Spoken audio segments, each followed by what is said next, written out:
Namaste, everyone. A very warm welcome to Multidimensional Soul YouTube channel. This is Akanksshaa. We covered a lot of topics on this channel, and some of you may be familiar with our podcast. We have had guests from across the world on this podcast. I also share some channeled messages on this channel. So we have different initiatives and there are different playlists on this channel, so you can check out all of that. This particular initiative is created as a tribute to my son and spirit guide Arnav. My teenage son crossed over in 2020 and he has become my spirit guide, and he guides me from a very high realm. In this particular audio books, audio lectures kind of series, we take some books and lectures and articles and talks of ascended masters, and we share them in the audio format. I try to record them in my voice, as in read them and record them in my voice. It's always not possible, and some of them are AI generated. The intention is to spread the wisdom and knowledge which has been there since ancient times from spirituality perspective, from the perspective of oneness. Whether it's a podcast, whether it's an audio book, or any other videos on this channel. If you're tuning in, the intention is that you receive all the love, light, wisdom, knowledge, peace, bliss, abundance, and prosperity. So, thank you so much for tuning in and absorbing all of this and spreading all of this. If you are new here, subscribe to my channel. If you have already subscribed, welcome back. Now, we will move to the audio lecture or article or talk for today. Lots of love. Namaste. The science of living. To know oneself and to control oneself. An aimless life is always a miserable life. Every one of you should have an aim. But do not forget that on the quality of your aim will depend the quality of your life.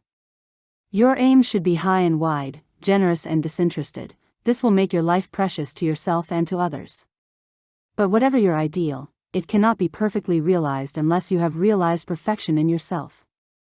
To work for your perfection, the first step is to become conscious of yourself, of the different parts of your being and their respective activities. You must learn to distinguish these different parts from one another, so that you may become clearly aware of the origin of the movements that occur in you, the many impulses, reactions, and conflicting wills that drive you to action. It is an assiduous study which demands much perseverance and sincerity. For man's nature, especially his mental nature, has a spontaneous tendency to give a favorable explanation for everything he thinks, feels, says, and does. It is only by observing these movements with great care, by bringing them, as it were, before the tribunal of our highest ideal, with a sincere will to submit to its judgment, that we can hope to form in ourselves a discernment that never errs. For if we truly want to progress and acquire the capacity of knowing the truth of our being, that is to say, what we are truly created for, what we can call our mission upon earth, then we must, in a very regular and constant manner, reject from us or eliminate in us whatever contradicts the truth of our existence, whatever is opposed to it. In this way, little by little, all the parts, all the elements of our being can be organized into a homogeneous whole around our psychic center. This work of unification requires much time to be brought to some degree of perfection.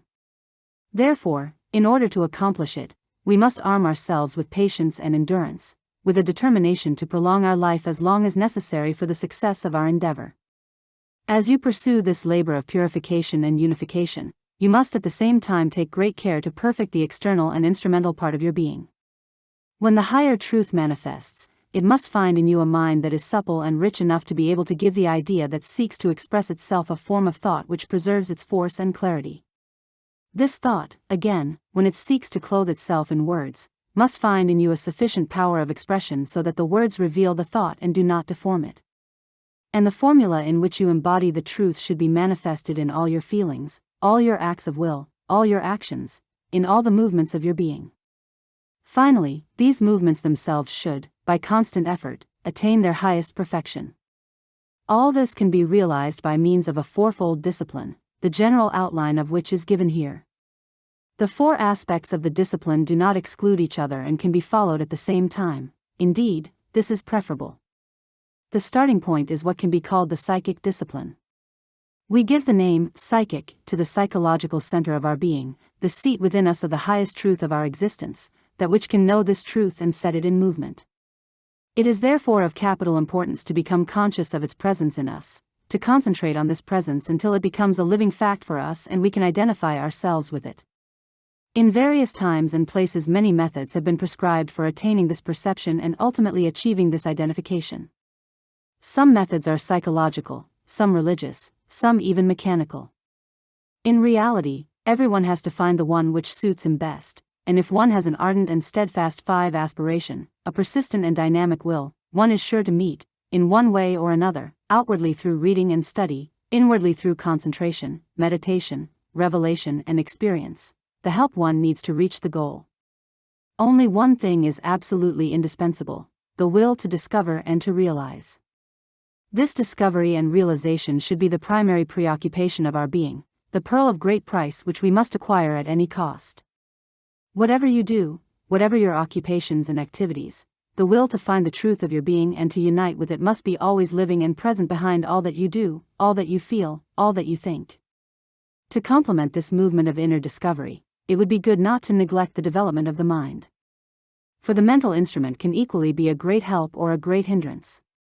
In its natural state, the human mind is always limited in its vision, narrow in its understanding, rigid in its conceptions, and a constant effort is therefore needed to widen it, to make it more supple and profound.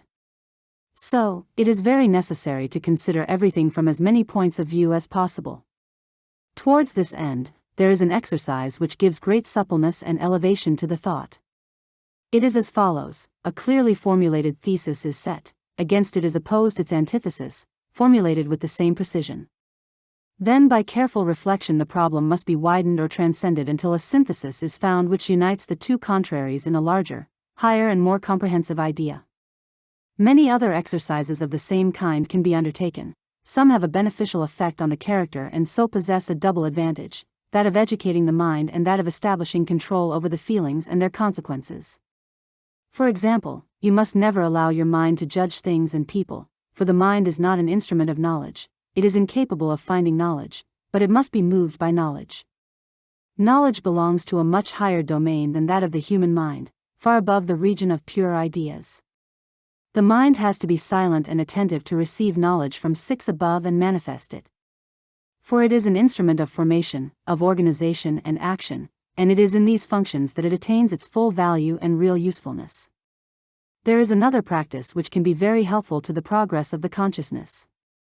Whenever there is a disagreement on any matter, such as a decision to be taken, or an action to be carried out, one must never remain closed up in one's own conception or point of view. On the contrary, one must make an effort to understand the other's point of view, to put oneself in his place and, instead of quarreling or even fighting, find the solution which can reasonably satisfy both parties. There always is one for men of goodwill. Here we must mention the discipline of the vital. The vital being in us is the seat of impulses and desires, of enthusiasm and violence, of dynamic energy and desperate depressions, of passions and revolts. It can set everything in motion, build and realize, but it can also destroy and mar everything. Thus, it may be the most difficult part to discipline in the human being. It is a long and exacting labor requiring great patience and perfect sincerity, for without sincerity you will deceive yourself from the very outset, and all endeavor for progress will be in vain. With the collaboration of the vital, no realization seems impossible, no transformation impracticable. But the difficulty lies in securing this constant collaboration. The vital is a good worker, but most often it seeks its own satisfaction. If that is refused, totally or even partially, the vital gets vexed, sulks, and goes on strike. Its energy disappears more or less completely and in its place leaves disgust for people and things, discouragement or revolt, depression and dissatisfaction. At such moments it is good to remain quiet and refuse to act, for these are the times when one does stupid things and in a few moments one can destroy or spoil the progress that has been made during months of regular effort. These crises are shorter and less dangerous for those who have established a contact with their psychic being which is sufficient to keep alive in them the flame of aspiration and the seven consciousness of the ideal to be realized. They can, with the help of this consciousness, deal with their vital as one deals with a rebellious child, with patience and perseverance, showing it the truth and light, endeavoring to convince it and awaken in it the goodwill which has been veiled for a time. By means of such patient intervention each crisis can be turned into a new progress, into one more step towards the goal. Progress may be slow, relapses may be frequent, but if a courageous will is maintained, one is sure to triumph one day and see all difficulties melt and vanish before the radiance of the truth consciousness. Lastly, by means of a rational and discerning physical education, we must make our body strong and supple enough to become a fit instrument in the material world for the truth force which wants to manifest through us. In fact, the body must not rule, it must obey. By its very nature it is a docile and faithful servant. Unfortunately, it rarely has the capacity of discernment it ought to have with regard to its masters, the mind and the vital. It obeys them blindly, at the cost of its own well-being. The mind with its dogmas, its rigid and arbitrary principles, the vital with its passions, its excesses and dissipations soon destroy the natural balance of the body and create in it fatigue, exhaustion and disease. It must be freed from this tyranny, and this can be done only through a constant union with the psychic center of the being. The body has a wonderful capacity of adaptation and endurance. It is able to do so many more things than one usually imagines. If, instead of the ignorant and despotic masters that now govern it, it is ruled by the central truth of the being, you will be amazed at what it is capable of doing. Calm and quiet, strong and poised, at every minute it will be able to put forth the effort that is demanded of it, for it will have learnt to find rest in action and to recuperate, through contact with the universal forces, the energies it expends consciously and usefully. In this sound and balanced life a new harmony will manifest in the body, reflecting the harmony of the higher regions, which will give it 8 perfect proportions and ideal beauty of form. And this harmony will be progressive, for the truth of the being is never static, it is a perpetual unfolding of a growing perfection that is more and more total and comprehensive. As soon as the body has learnt to follow this movement of progressive harmony, it will be possible for it to escape, through a continuous process of transformation, from the necessity of disintegration and destruction. Thus, the irrevocable law of death will no longer have any reason to exist. When we reach this degree of perfection, which is our goal, we shall perceive that the truth we seek is made up of 4 major aspects: love, knowledge, power, and beauty. These 4 attributes of the truth will express themselves spontaneously in our being. The psychic will be the vehicle of true and pure love, the mind will be the vehicle of infallible knowledge, the vital will manifest an invincible power and strength, and the body will be the expression of a perfect beauty and harmony. The Science of Living is an article written by the Mother, part of Bulletin in November 1950. This article is part of the book, On Education. This volume is a compilation of the Mother's articles, messages, letters and conversations on education. 3 dramas, written for the annual dramatic performance of the Sri Aurobindo International Center of Education, are also included. The Mother was born Mira Alfassa in Paris on February 21, 1878. A pupil at the Académie Julian, she became an accomplished artist and also excelled as a pianist and writer. Interested in occultism, she visited Telemen, Algeria, in 1905 and 1906 to study with the adept Max Thean and his wife. Her primary interest, however, was spiritual development. In Paris she founded a group of spiritual seekers and gave talks to various groups. In 1914 the Mother voyaged to Pondicherry to meet Sri Aurobindo, whom she at once recognized as the one who for many years had inwardly guided her spiritual development.